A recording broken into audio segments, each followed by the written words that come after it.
దేవుని నామమునకు మహిమ కలుగునుగాక. మీకు నా శుభములు తెలియజేస్తూ ఉన్నాను. వాక్యమును ధ్యానించుకుందాం.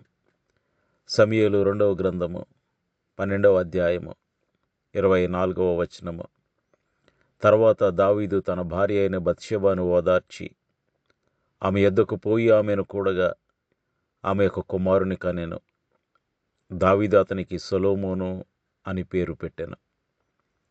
దేవుడి వాక్యము ద్వారా నేడు మనతో మాట్లాడి మనము ప్రభువు ప్రేమయందు నమ్మిక ఉంచిన వారమై నిత్యము ఆయన పరిశుద్ధత యందు ఆయన మన కొరకు కార్చిన రక్తం యందు నమ్మిక ఉంచిన వారమై పరిశుద్ధతతో దేవునికి సమీపముగా జీవించే కృప దేవుడు మనలో ప్రతి ఒక్కరికి దయచేయునుగాక. ఆమేన్. ఎప్పుడైతే దావీదు పాపము చేశాడో దేవుని ఉగ్రత దావీదునకు బత్షెబనకు కలిగిన కుమారునిపై వచ్చింది. ఆ కుమారుడు జబ్బు పడ్డాడు. దావీదు ఎంతగా ప్రార్థించినను దేవుడు దావీదు మనవి ఆలకింపలేదు. నాతాను ప్రవక్త చేత దావీదునకు తెలియజేయబడినట్లుగా ఆ కుమారుడు చనిపోయాడు. అయితే దావీదు బత్షెబను ఓదార్చాడు. అప్పుడు వారికి ఒక కుమారుడు కలిగాడు. దావీదు అతనికి సొలొమోను అని పేరు పెట్టాడు.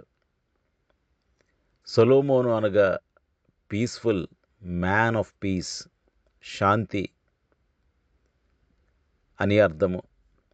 ఇది షాలోమ్ అనే రూట్ వర్డ్, ఆ మూల పదం నుండి ఉద్భవించింది.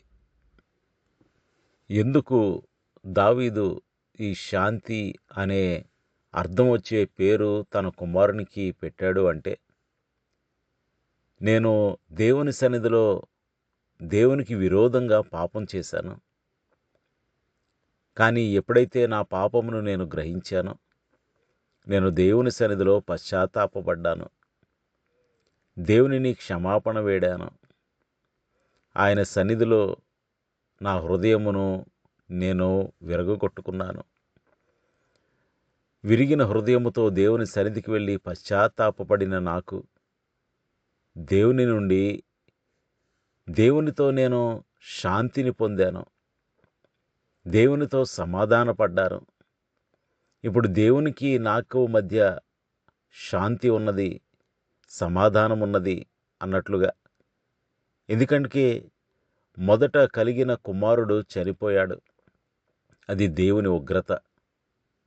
అయితే దేవుడు తన యందు కృప చూపించాడని, దేవునికి తనకి శాంతి సమాధానం కలిగిందని దానికి జ్ఞాపకం వచ్చినట్లుగా ఆ పేరు సొలొమోను అని పేరు పెట్టాడు.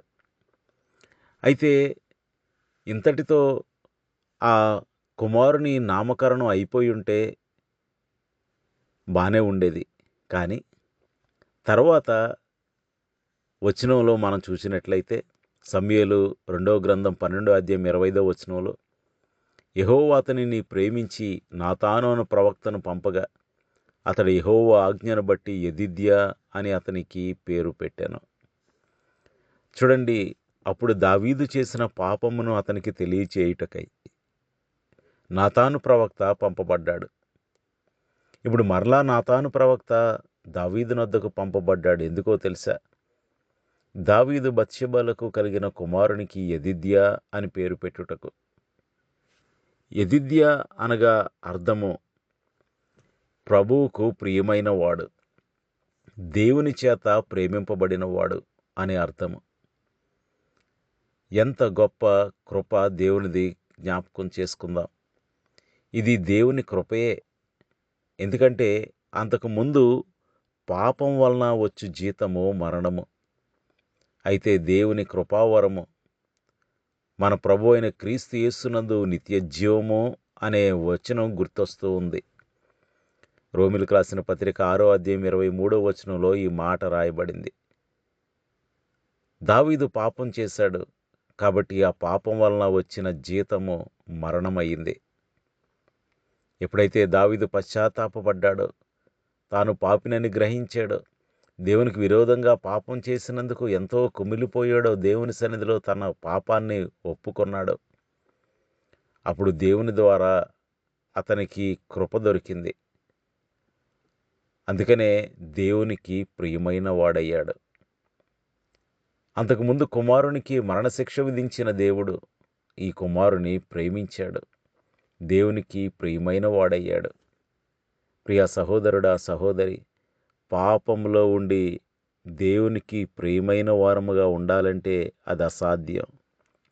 అవిశ్వాసులముగా ఉండి దేవునిని సంతోషపరచాలంటే అది అసాధ్యం.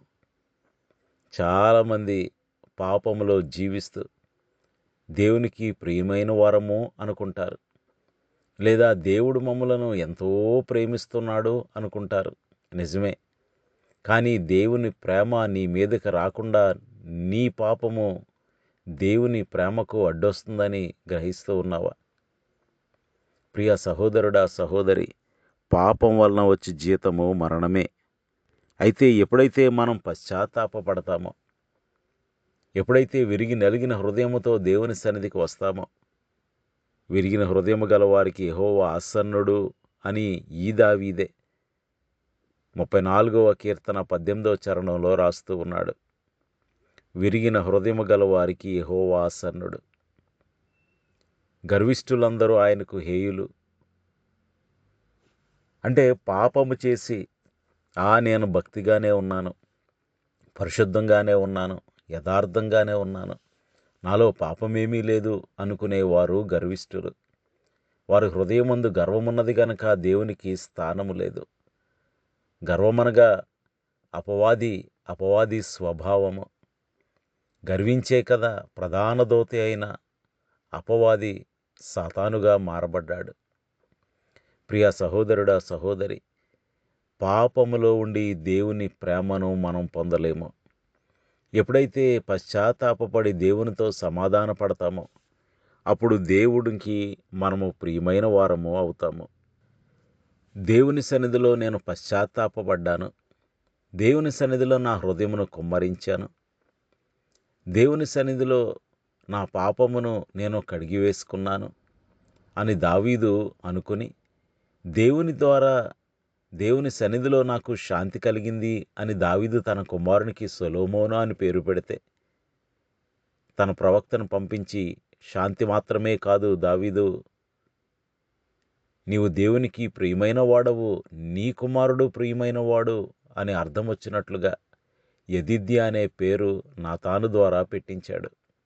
కాబట్టి ప్రియ సహోదరుడా, సహోదరి, రిపెంటెన్స్ లేకుండా, పశ్చాత్తాపం లేకుండా, పాపమును విడిచిపెట్టకుండా మనము దేవునికి ప్రియమైన వారము కాలేము.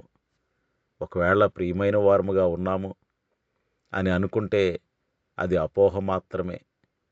కాబట్టి ప్రియ సహోదరుడా, సహోదరి, ఇంకా మనలో దేవునికి విరోధమైనది ఏదైనా ఉన్నదా? దేవునికి ఆయాసకరమైనది ఉన్నదా? దేవునిని దుఃఖపరిచేది ఉన్నదా? దేవునికి దూరం చేసేది ఉన్నదా? దేవుని యొద్ద నుండి ఉగ్రత వచ్చే జీవితము ఒకవేళ నీలో ఉన్నదా? దేవుని కోపానికి గురయ్యే జీవితము, స్వభావము, ప్రవర్తన నీలో ఉన్నాయా? అలా కాకుండా దేవుని ఎదుట పశ్చాత్తాపపడి, ఆయన రక్తం చేత కడుగబడి, పరిశుద్ధపరచబడి, దేవునికి ప్రియమైన వారముగా జీవిస్తూ ఉన్నామా? ఎప్పుడైతే దేవుని ఎదుట దేవుని రక్తము చేత మనం కడగబడతామో, మనము ఆయనకు ప్రియమైన వారం అవుతాము. ప్రార్థన చేసుకుందాం.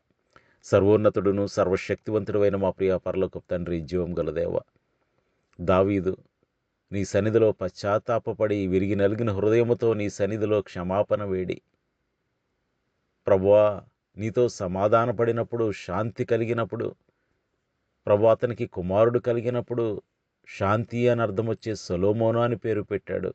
కానీ మీరు మీ ప్రవక్తను పంపించి యెదిద్యా అని పేరు పెట్టించారు. యెదిద్యా అనగా దేవునికి ప్రియమైన వాడు అని అర్థము.